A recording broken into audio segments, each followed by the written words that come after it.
Traz a luz do céu divino resplendor, penetrando ele no teu coração, viverás então de amor.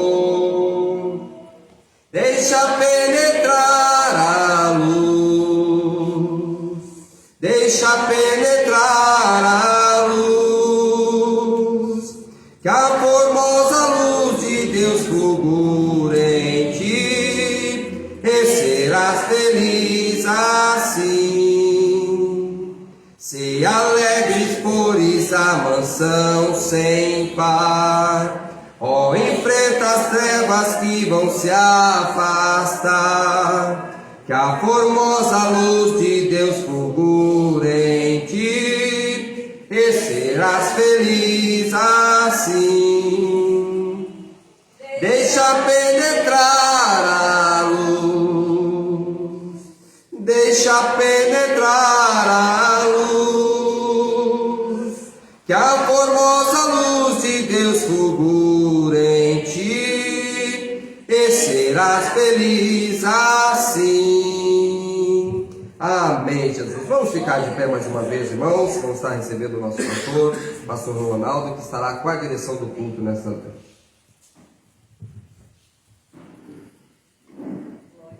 Obrigado, irmão Adriano. Eu cumprimento a igreja com a paz do Senhor Jesus Cristo. Amém. Eu não cantei porque eu estava economizando a voz, né? Assim, eu vou pregar hoje, se eu começar a tossir, não para mais, né? Então, eu economizei não cantando nada. Vamos ver se Deus nos dá graça aí para falar de um assunto muito importante para nós, né? Como todos os assuntos da igreja. Mas parece para mim que tem uns que ressaltam, eles vão muito além daquele alimento que a gente está acostumado a comer todos os dias, né? A gente come arroz, feijão, aí tem aquele alimento mais reforçado, né? Hoje é um dia desses aí. Profere a Deus que alguém que ouça uma mensagem como essa, que mude o seu comportamento enquanto há tempo. Porque, meus irmãos, as coisas não são como a gente quer, né? Isso daí eu aprendi desde muito cedo na minha vida. Não é a gente que quer. A gente muda enquanto Deus nos dá a oportunidade e o tempo. Nós não brincamos com isso, meus irmãos. A nossa vida pode virar de um playground, né? De um parque de diversões para um inferno em instantes. E o povo do mundo brinca com isso, não sabe que a guerra não é só doença, guerra, acidente, fome, peste, desgraça, tudo acontece numa fração de segundos para acabar com a vida de uma pessoa que pensa que pode viver num mundo tão cruel e perigoso como esse, viver sem Deus, né? Eu não sei se tem que viver sem Deus, então que viva sem Deus mesmo, já sabendo qual será o seu destino. Mas quem quer viver em paz, quem quer ter uma vida feliz e abençoada, não pode desprezar os conselhos de Deus. Hoje mesmo eu conversava com um amigo, e eu disse assim: você já imaginou, né? Deus pode olhar diante dos olhos de Deus, uma pessoa assassina outro rouba, outro mata, e Deus não faz nada. Mas por que você acha que ele não faz? Eu até chamei ele para eu disse assim: um dia a gente vai se encontrar e nós vamos discutir isso. Por que será que isso acontece? Por que Deus não faz nada? Claro, o livro de Jó está cheio de perguntas como essas, né? E de resposta também. Por que Deus não está vendo que o outro está matando? Deus não está vendo que o outro está roubando? Se você vê, você não vai deixar. Se a irmã também vê, não vai deixar. Mas Deus deixa. Mas por que Deus deixa?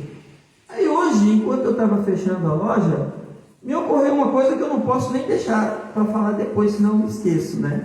Eu disse assim: mas veja bem, Caim estava na intenção de matar Abel, né? Ele já tinha planejado no coração de matar Abel, com raiva de Abel, que era irmão dele. Se Deus falasse só um exemplo, né? Porque essa discussão com meu amigo vai ser boa. Não é uma discussão, eu chamei ele para a gente conversar.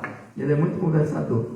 Aí eu disse assim, se Deus falasse assim, olha Abel, cuidado que o teu irmão quer te matar, isso ia parecer que Deus tinha um favoritismo. Aí isso poderia fazer com que o Caim ficasse com mais raiva ainda, tá vendo? Ele é o protegido de Deus. Mas então Deus fala com Caim, diz assim, olha, eu vou te dizer uma coisa, você está planejando mal, você não faça isso.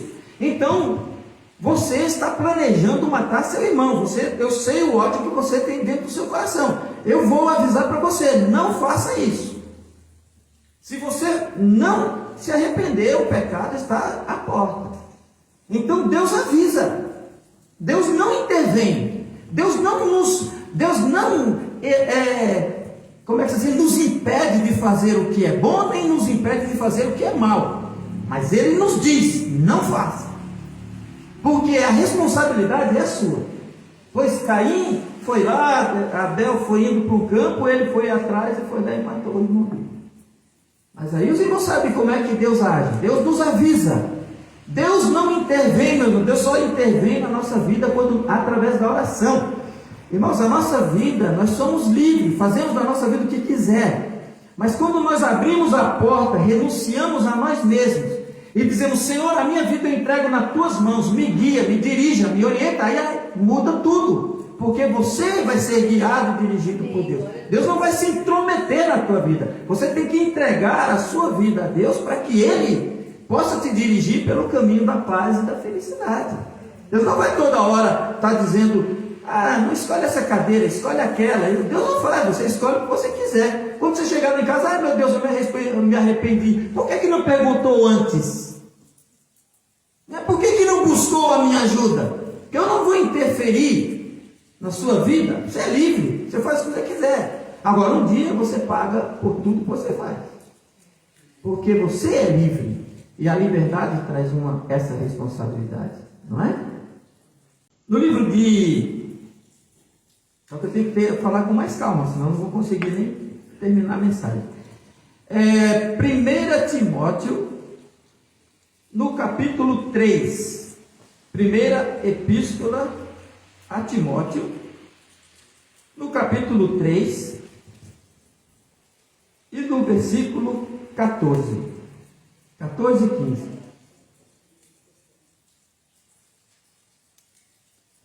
Primeira Timóteo, capítulo 3, versículo 14 a 15. Dois versículos. Escrevo-te estas coisas, esperando ir ver-te bem depressa. Mas se tardar, para que saibas como convém andar na casa de Deus, que é a igreja do Deus vivo, a coluna e a firmeza da verdade. Os irmãos podem tomar seus lugares, podem sentar.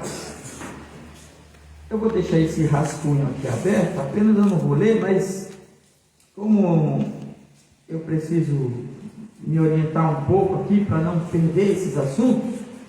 Irmãos, você vê que já nesse versículo, quando ele diz assim, olha Timóteo, no começo do capítulo 3, se você ler o capítulo 3 inteiro, você vai ver que o apóstolo Paulo está orientando Timóteo como é que ele escolhe os obreiros para a casa de Deus, para trabalhar. Porque, irmãos, obreiro da casa do Senhor é cooperador de Deus. O povo que vem na igreja é a lavoura de Deus, é deles que a gente tem que cuidar. Eles cuidam das suas vidas, mas os obreiros é quem vai cuidar. Somos cooperadores com Deus, quer dizer, nós estamos cooperando com Deus, Deus está cooperando conosco.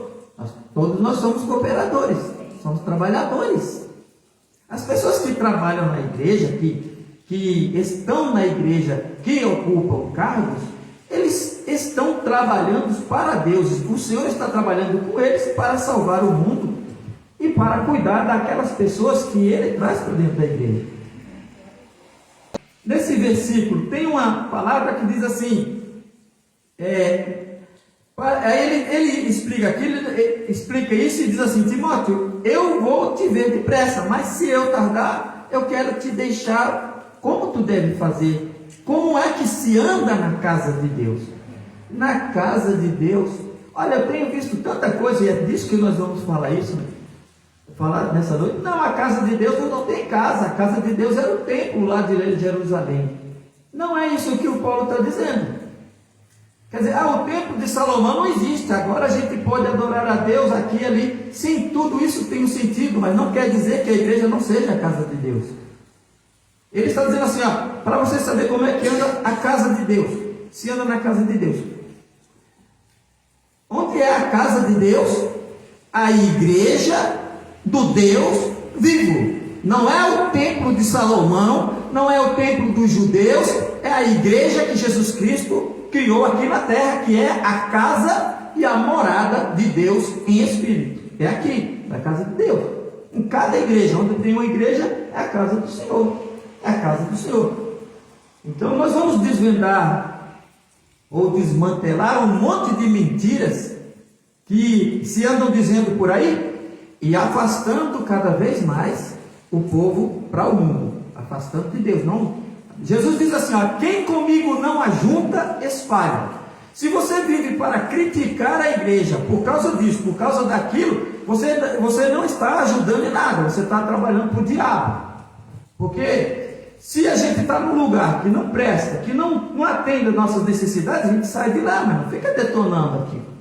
Vai em busca daquilo que você gosta.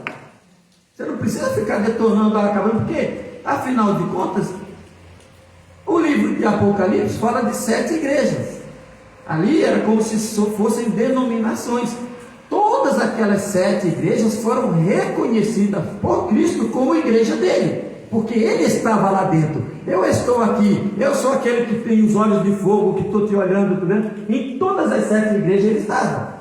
Tinham problemas, mas ele considerou como igrejas dele, não é? Então, alguma coisa de boa, e tinha coisa boa lá, também tinha coisa ruim, mas elas não foram jogadas fora por causa disso, porque Jesus reconheceu que tens umas coisas boas contigo, e tu também tem isso de ruim.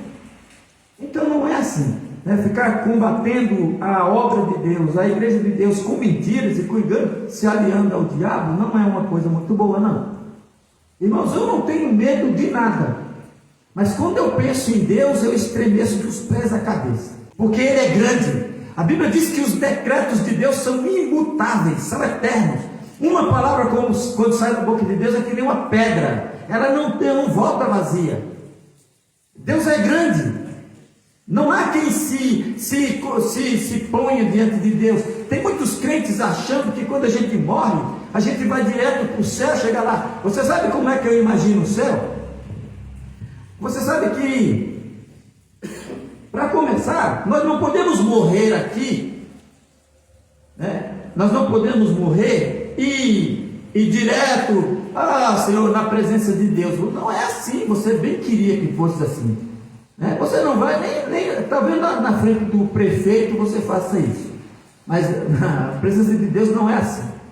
Ali, os anjos de Deus, quando a Bíblia fala em querubins e serafins, eles estão ali guardando um espaço onde ninguém chega, nem os anjos chegam. Eles ouvem a voz de Deus, eles veem a sua glória, eles conhecem seu amor, eles conhecem sua santidade, mas eles sabem que aquele é um trono de fogo que domina sobre todas as coisas, porque Ele é o Deus e o Criador. E ali, meus irmãos, de muito distante, os querubins e os serafins guardam um espaço aonde ninguém chega, e ali estão os querubins que louvam a Deus de dia e de noite, dizendo: Santo, Santo, Santo é o Senhor, o Deus Todo-Poderoso, Criador dos céus e da terra. E você não vai morrer e vai chegar na sua alma, não, porque Deus é Deus dos vivos, Ele não é Deus dos mortos. Se você tiver a sorte de ser salvo, quando você tombar aqui, você vai para o paraíso, um lugar que Deus reservou para você, mas você vai ficar lá esperando a ressurreição para poder apresentar-se na presença de Deus, porque Ele é Deus dos vivos, Ele não é Deus de morto. Isso é assustador, e muita gente vive nesse mundo sem nem sequer imaginar essas coisas. Isso para um crente é assustador. Imagina para um incrédulo que não sabe com quem está tratando. Então, meus irmãos, é isso que eu tenho medo. Eu olho para Jesus, eu olho para Deus e digo: Senhor, eu vou ficar muito feliz lá no céu, lá na eternidade, mas eu vou ficar muito mais feliz se eu puder ser útil para Ti hoje, aqui e agora, para eu não me arrepender depois. Para chegar lá e dizer assim: eu não sabia que era assim. Não, eu vou fazer que nem o apóstolo Paulo, eu vou buscar a minha recompensa. E nem quero que seja muito, só não quero ir para o inferno.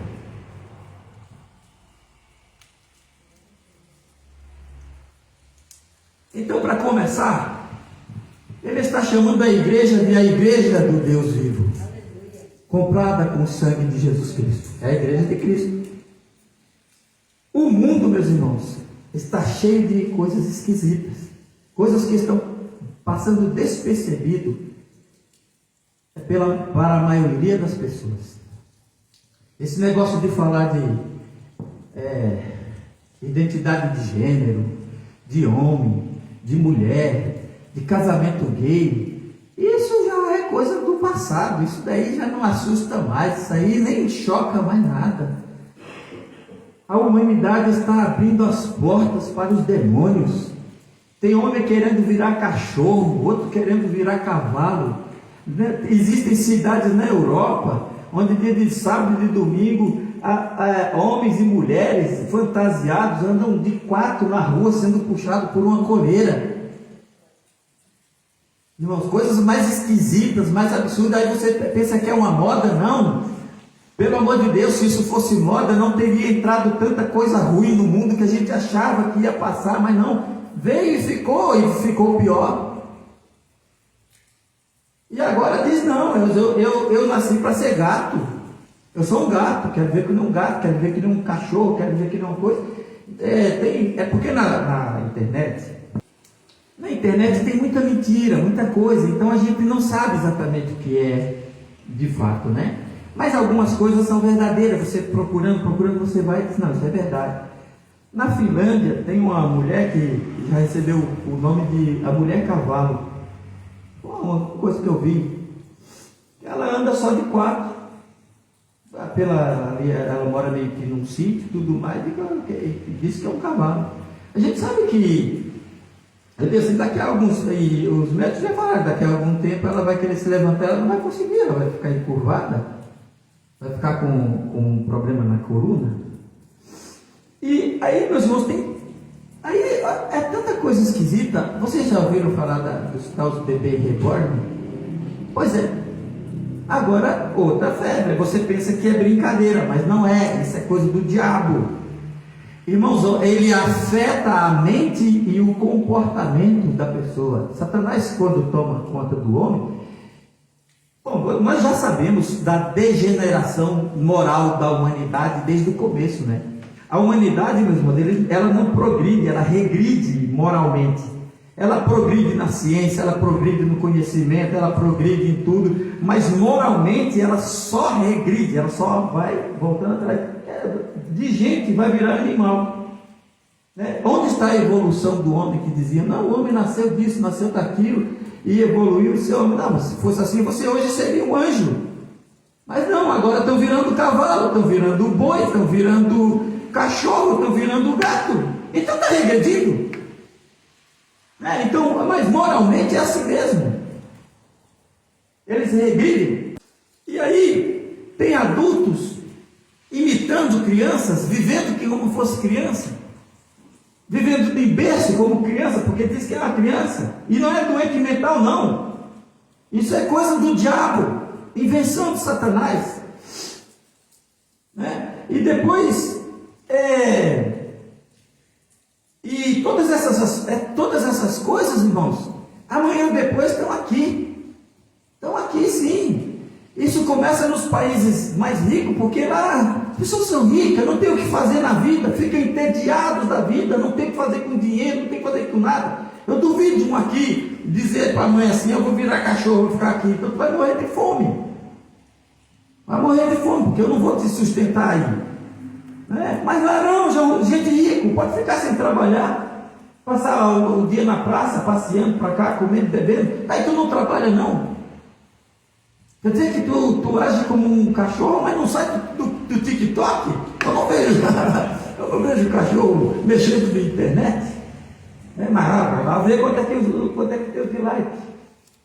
Todas essas coisas ruins, todas essas aberrações que existem por aí, né? Aí também tem as coisas das igrejas evangélicas, que também viraram memes. Antigamente se falavam, o mundo zombava das coisas de Deus, mas com uma certa medida. Hoje não, é escancaradamente, né? Elas fazem isso aí escancaradamente, é muito escândalo, muita zombaria contra a igreja de Deus, como se quisessem desmoralizar a igreja do Deus vivo, coluna e firmeza da verdade. Não é dessa que eles estão zombando, não. Não é dessa igreja que eles estão zombando. Eu ainda hoje eu estava me lembrando que na década de 80 tínhamos programas do Jimmy Swaggart, do Billy Graham. Jimmy Swaggart eu assistia quase todo domingo de manhã.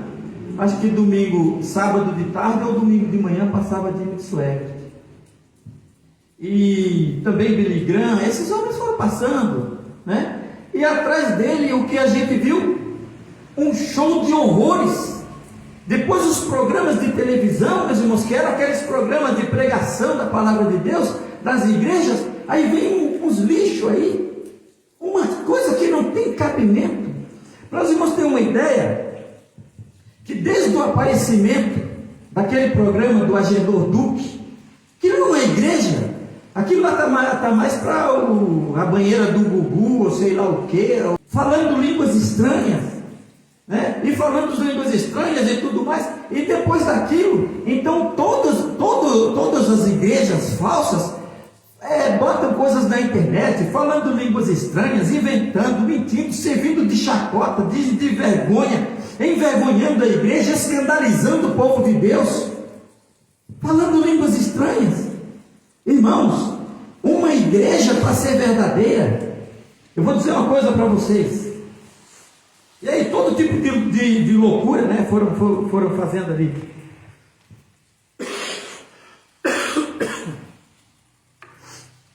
Aí a gente vê aquela loucura deles lá, falando línguas estranhas e tudo mais, e como o mundo nem sabia que existia isso. Agora é zombaria direto, zombam, ri, fazem memes, desmoralizando. Vai desmoralizar o mundo que vai para o inferno, vai desmoralizar os crentes que também vão para o inferno, mas o povo de Deus não, porque a gente sabe que isso não é nada da igreja. Como é que se sabe que uma igreja é verdadeira ou falsa, irmão? No livro de 1 Coríntios, no capítulo 3, o apóstolo Paulo fala: eu, como sábio arquiteto, coloquei o fundamento, né, que é Jesus Cristo, e ninguém pode pôr outro fundamento sobre ele. É capítulo 3 de 1 Coríntios, versículo do 9 a 11. E agora cada um veja como edifica sobre ele. Uma igreja verdadeira, irmãos, eu vou dizer, toda igreja verdadeira adota a doutrina bíblica do Novo Testamento como fundamento. Uma igreja de verdade, ela adota a Bíblia como fundamento para a sua própria existência. Ela existe fundada nas doutrinas do Novo Testamento. As igrejas falsas, elas nem usam a Bíblia e não querem nem saber da Bíblia. Então isso é uma igreja falsa. Uma igreja que não tem Bíblia não merece ser chamada de igreja, porque ela não tem doutrina, ela não tem fundamento, ela não se baseia em nada, ela faz aquilo que vem na cabeça deles fazer. Eles simplesmente ficam inventando coisas.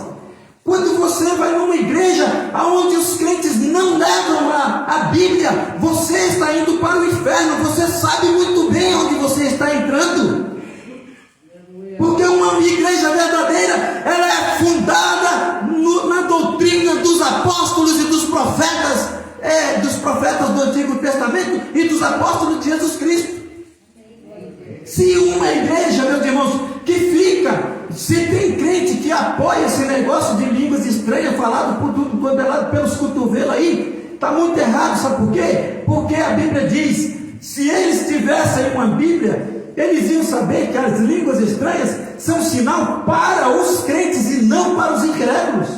Está escrito na Bíblia. Mas se Paulo diz para eles quando eles falam línguas estranhas, assim, meus irmãos, vocês estão falando línguas estranhas, vocês vão servir como um espetáculo. O mundo vai dizer que vocês são doidos. Porque as línguas estranhas são um sinal para os crentes. É uma coisa para ser falada dentro da igreja. Quem tem o dom, falar dentro da igreja. Mas eles querem, até pregadores e pregadoras, quando assumem o púlpito, esquecem de tudo. Agora eu vou dizer uma coisa para os irmãos. Eu não sei que falta de vergonha que existe nessas pessoas. Irmãos, sentir vergonha não é uma coisa boa. É ruim, a gente fica corado, a gente fica vermelho, a gente fica suado, a gente quer cavar um buraco, se esconder. Sentir vergonha é ruim. Agora, ter vergonha é uma coisa boa. Porque quando a gente tem vergonha, a gente evita fazer coisas que amanhã vai nos envergonhar. Mas parece que o povo não tem vergonha. E a coisa pior do mundo é a gente dizer assim: eu sou sem vergonha. Você não tem vergonha? Isso já é feio. É uma vergonha para quem não tem vergonha. Quando uma pessoa não tem vergonha de fazer coisas ridículas, de proceder de forma leviana e ridícula dentro da igreja, se ela não tem vergonha, pelo menos todo mundo fica com vergonha por causa dela. Mas que você tenha ou não vergonha, eu vou dizer uma coisa para você: todo ser humano tem vergonha, não faz uso dela, certo? Mas a Bíblia diz que no final do juízo de Deus, eles serão lançados na escuridão para vergonha e horror eterno. Lá eles sentirão vergonha de tudo que eles fizeram, para que eles aprendam o que é ter vergonha. Porque quando a gente tem vergonha, a gente não faz certas coisas porque fica com vergonha. Eu mesmo, às vezes, eu também tenho vontade de fazer muitas coisas. A emoção, meu irmão, é uma coisa boa. Se emocionar, louvar a Deus, glorificar, gritar. Mas se eu começar a gritar, pular e ficar de cabeça para baixo, aqui amanhã depois eu não vou poder vir na igreja de tanta vergonha que eu vou ficar. Mas tem gente que não tem vergonha, não sabe se conter e fazem coisas ainda condenáveis, coisas ridículas, coisas que só servem para escandalizar a igreja, escandalizar o povo de Deus. Uma igreja de verdade, ela é fundamentada na Bíblia, meu Deus do céu. Tem que seguir o que a Bíblia ensina. Tem que ter Bíblia. Não é levar um celular para a igreja, não. É levar a Bíblia. Porque você lê um versículo da Bíblia e vai para o Facebook. Lê um versículo da Bíblia e vai para o TikTok. Lê um versículo da Bíblia e vai para o Google. E fica o tempo todo enrolando e mentindo e não faz nada. E não adora a Deus. Você não sabe o que é adorar a Deus, porque você não sabe com quem você está lidando. Mas aqui no Brasil nós vimos o mês passado, se não me engano, ainda no começo desse mês, homens que iam para uma fila, homens que ficaram lá na frente, lá no Rio de Janeiro, para assistir a Lady Gaga. Eles foram até de fralda para ficar na fila, pela adoração que eles têm por ela. Aquilo, meus irmãos, são ídolos que eles criaram. E o que aquela mulher tinha, meu Jesus? Ela tinha o talento dela, mas o talento dela serve para um e não serve para outro. E você sabe que Deus criou todas as coisas. Foi Deus que deu voz à Lady Gaga. Foi Deus que deu pernas ao Ronaldinho Gaúcho. Foi Deus que deu visão ao homem que criou, que inventou a luz e fez essas coisas. Foi Deus que deu sabedoria ao homem que escreve uma música que faz sucesso. Ele merece toda a honra e toda a glória. Aleluia. Ah, essa fulana, ela tem uma voz bonita. Deus é bonito. Deus é maior, porque essa voz foi Deus que deu. É esse Deus que a gente tem que adorar. Não um ídolo de pedra, um ídolo de barro, um ídolo de carne, que despenca, que vira sol. Mas o Deus que criou a vida, que te deu a vida, que te deu a voz, que te deu os 5 sentidos da alma, Ele não recebe tua adoração. Aleluia. Não conseguimos ficar 1h30 dentro da igreja, mas há quem fique um dia, uma noite inteira numa fila, numa multidão de gente, fazendo suas necessidades na roupa, para ver uma cantora que não deu nem bola para ninguém, que ela não precisava, ela não era da obrigação dela. Isso é uma coisa absurda.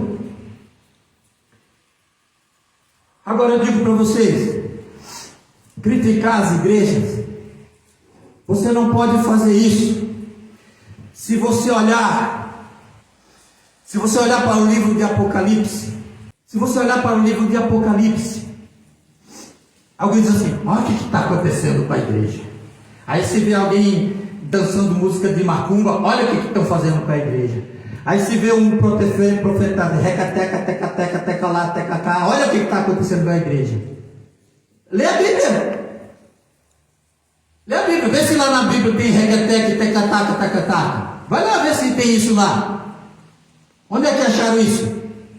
Quando você chega lá no livro de Apocalipse,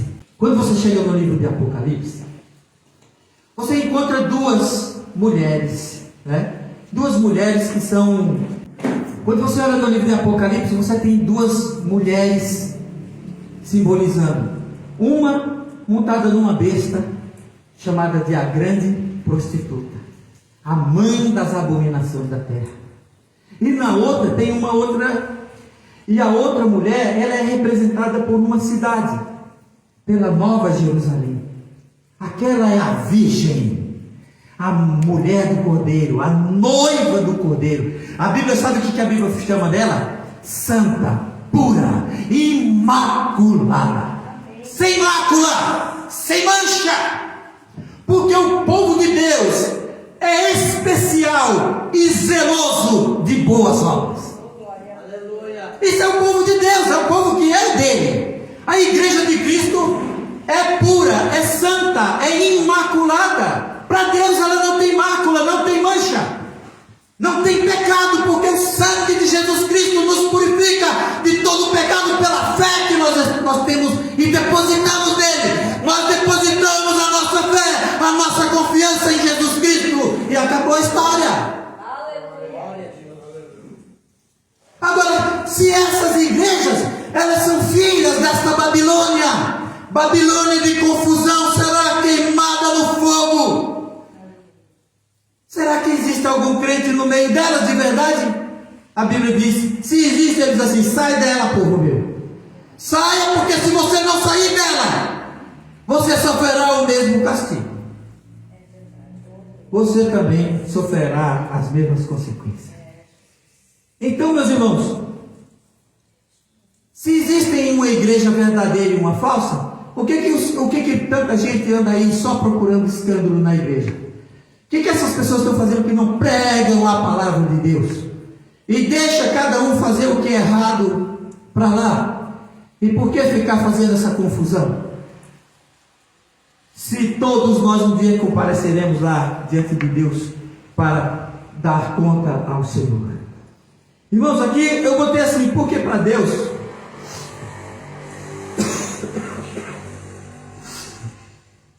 só existe 2 tipos de pessoas na terra. E isso não tem nada a ver com a condição social dele, ou sexo, ou sei lá o que. Existe o justo e o ímpio. Para Deus, ou você é justo ou você é ímpio. Para Deus, ou você é sábio ou você é tolo. Para Deus, ou você é bom ou você é mau. Ou você é do bem ou você é do mal. Ou você é justo ou você é ímpio. Ou você é sábio ou você é um tolo. Então, outra coisa, meus irmãos, eu não esperava falar assim. Eu digo, meu Deus, hoje como eu estou gripado, assim, um pouco ruim, vai ser bom, os irmãos vão gostar, porque eu vou falar com bastante calma. Mas não dá para ficar calmo. Quando eu penso nas coisas que estão que nos espera. Como ser calmo? Como enganar vocês? Como se enganar a si mesmo? O que fazer para agradar a Deus? Essa é a minha preocupação. Não, às vezes eu estou pedindo isso, eu não peço nada.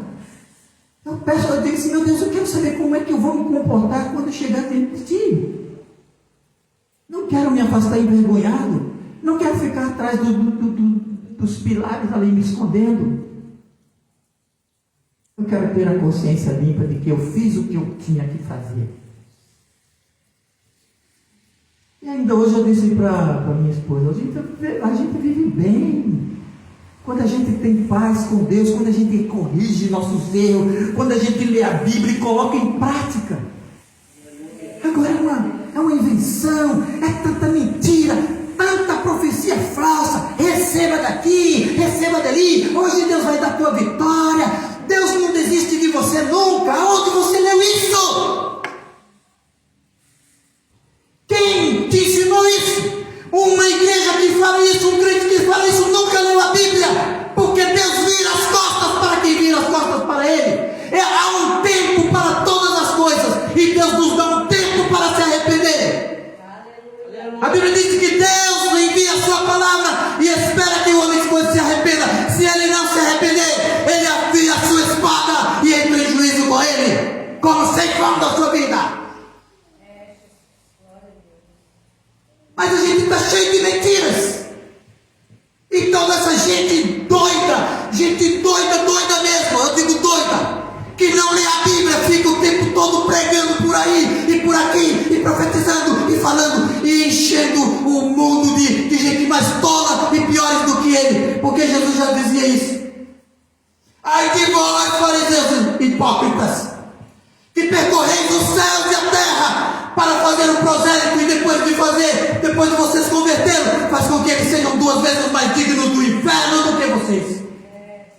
Porque vocês não ensinam o que ele presta para ele. E quando eles começam, e depois que eles se transformam em crente, eles ficam piores do que vocês ainda. Aí se você era um falso profeta, ele vai ser 2 vezes pior. Aí ele vai rasgar exame de coisa, ele vai curar pela coisa, pelo sopro, ele vai dançar, vai rodopiar, vai virar o cão.